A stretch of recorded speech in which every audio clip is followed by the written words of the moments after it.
Hi guys, welcome to session number 13 of Marketing 102. My name is Yankit Kant, and as you know, in this series, we are going to the subject of marketing, which is relevant for class 12 students who are going to give their CBSE examination. So, in our previous session, session number 12, we had started with the topic of pricing, and in this session, we will continue that topic and we will focus on the objectives of pricing. So, when a company is devising their pricing strategy, what is their objective in their mind? So, first and foremost, the basic objective of any business is the survival. So what do you mean by survival? That is to maintain themselves in the market as long as possible. So when we talk about the survival, how survival happens? Sometimes you may have to sell your product at a loss. Why is that? There is something called market penetration. So what is market penetration? When you are, let's say, in a very competitive market. So in that competitive market, you have to compete with a lot of your rivals and you want to gain their market share. Now, how do you gain the market share? A, you can provide them a better quality product. But sometimes consumer may be price conscious and may not look at the extra features you are providing it. So then what do? You sell your product at a loss or at a price below the cost. So in that case, you may have to run some short-term losses. Why? Because at that point, your aim is not to earn the profit, but your aim is to capture the market share. Now, similarly, when we talk about the pricing, when we are manufacturing, let's say we are a manufacturer and we have invested some amount, some money in that manufacturing process. So in that case, if I want to earn some money from that process, I will have to sell my goods in the market. So unless that happens, unless I can convert my inventory into the cash, I will have some crunches in my working capital. So if I am not considering the pricing strategy properly, so I won't be able to convert my inventory into my cash sales. So in that case, if pricing decisions are not taken properly, it will lead to interruption in the working capital. So therefore, pricing is very necessary to generate that cash, and then cash can be reinvested into the business for further operations. And when we talk about the pricing strategy, it should be directive. So what do you mean by directive? Directive means that pricing strategy is not the end. That is, pricing is a means to an end. It is not the end in itself. So when we are devising a pricing strategy, the aim is not to gain the maximum profit. It might be one of the directive, but the aim is something else. The objective is something else. Maybe it is market share. Maybe it is providing a premium product in the market. We achieve those things through our prices. So prices is a means to an end. Pricing strategy is always directive towards our objective. Objective is something else, and I achieve those objectives through my pricing strategy. So let's talk about the different objectives of pricing. So first objective is the profitability objective. I think this is the most common thing which you can relate with. When you start a business, so you invest some amount of money. Now you could have invested that amount of money in something else also. Let's say you have 10 lakh rupees in your pocket. So you could have invested that 10 lakh rupees in a market, in a bank fixed deposit scheme. In that case, you must have earned somewhere between 6 to 7%, considering the rates of FD right now.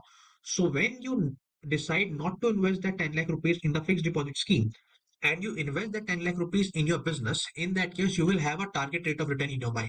That is, I have invested this 10 lakh rupees in the business. I want at least this much amount of return from the business. So all my cost of production and the profit margin, they are working towards that target rate of return. Now, when I talk about the objective of this target rate of return or this profitability objective, that is, I want to earn that amount of return, which I can justify to myself. That, okay, I decided to invest this 10 lakh rupees in my business and I am getting, let's say, 12% or 13%. So those 12% or 13%, obviously, it will not be same for all the industry. It will not be same for all the entrepreneurs.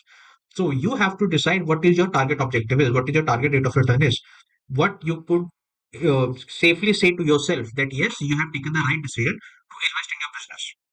Then the profit maximization. Now, this profit maximization, this objective is not clearly told to the public. Obviously, we know all the private companies, even the public companies, they are working for the profit maximization. But you will never see any company outrightly marketing themselves that they want to earn, let's say, 10 times their money or 15 times their money. They earn it, but they do not advertise it. Why? Because this profit maximization, if it is expressed to the public, it may come as a backlash. There might be some backlash from the public. There might be some public criticism, especially if you are running a very, let's say, the companies like pharmaceutical industry. Now, pharmaceutical industry, we know they earn profits, but suppose a company who is manufacturing cancer drugs. So they say, by we want to earn maximum profit. This means they are selling their cancer drugs at the maximum price possible. So this strategy may result in some backlash from the society. But remember, profit maximization is very important for the survival of the business. Because if you only recover your cost, then you would not have any money to reinvest in the business. That reinvestment comes from the profit part only. So therefore, it becomes very important for survival of the business. If the company won't earn any profit, they won't be able to do some research and development for a newer product or a better product. So ultimately, consumer will suffer. But as now more and more consumers are becoming learned. They are getting more and more information either through social media or their own research. So we see companies are also shifting their profit from only profit to the society as well. So the companies are also realizing that the survival of the company not only depends upon the profit but also on the acceptance from the society. The second objective is a market related objective. Now, what is market? Now, market is where you are also selling your product and 10 other people are also selling your product. So, those people are your competitors. So, either you want to target your competitor or you want to prevent new competition from entering into the market. So, what does that mean? A very good example is Reliance Jio. So, when Reliance Jio enter into the telecommunication market, what they did? They provided you certain amount of data free, internet data free for I think it was almost for a year. So why was that? Because they wanted to provide you a product at below their price. So that once you get addicted to that product, once the competition are removed from the market, once you are the only prime seller in the market, at that time, when that happens, you will start to sell your product at a premium. So market related objective of pricing could also be to prevent any competition or to wipe out the existing competition. And how do you do it? By maybe you provide them a best quality product at the cheapest price or the same quality product at almost the cost price. The second market related objective is you want to maintain or improve your market share. Now, what is market share? Basically, how you define market share is suppose you are manufacturing a car. So, if you are an automobile manufacturer, then there are other people also who are manufacturing this automobile. So, all the industries, all the companies, sorry, who are in this automobile manufacturing, they collectively are called as industry. So, Tata Motors is a automobile manufacturing company. But if I combine Tata and Hyundai, then Honda, all the companies who are manufacturing cars, those collectively we call industries. So let's say if the total industry sale of automobiles is 10 lakh and Tata is selling 2 lakh cars from those 10 lakh. So I will say that Tata company has 20% market share. So how do you express market share? It is a percentage of the total industry sales. Your sales as a percentage of the total industry sale.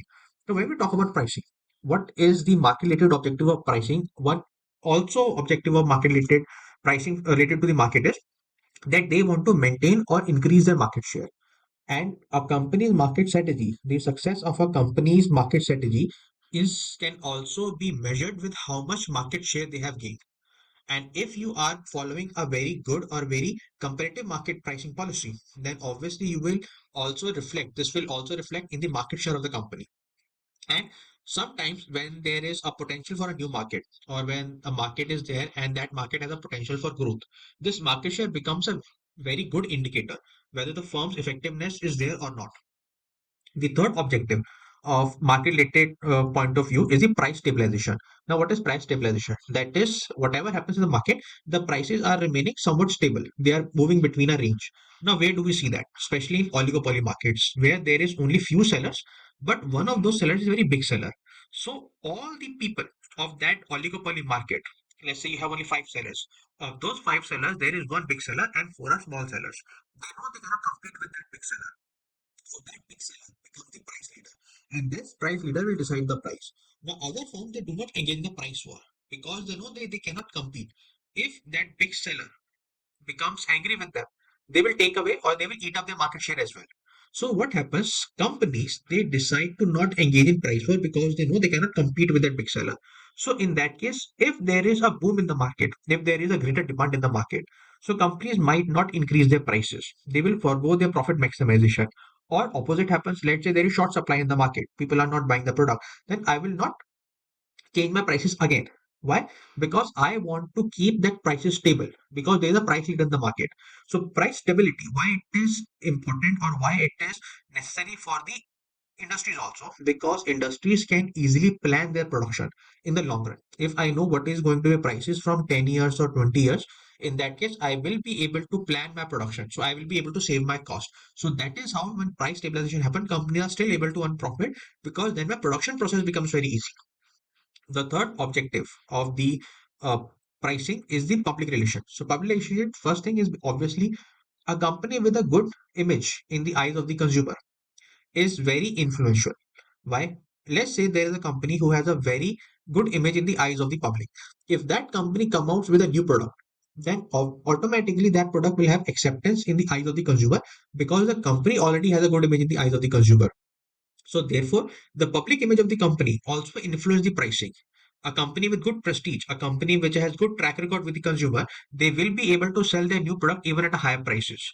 And consumer will accept the company over the price of the product because they know that company is a good company. The second public relation objective is the resource mobilization, or you can also call this resources reallocation. Now, what happens? If I have a product which sells very good in the market, so whatever money I get from that product, either I can invest that in the same product or I can take that money and reallocate it somewhere else. So this means that I create resources either for the self-development or that is self-development of the same product, or I reinvest in the firm's other businesses.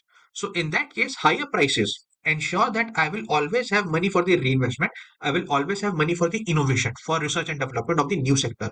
And it helps in the reallocation of resources. So a very good example is petrol companies. They are selling their car at a premium, petrol cars at a premium. Why?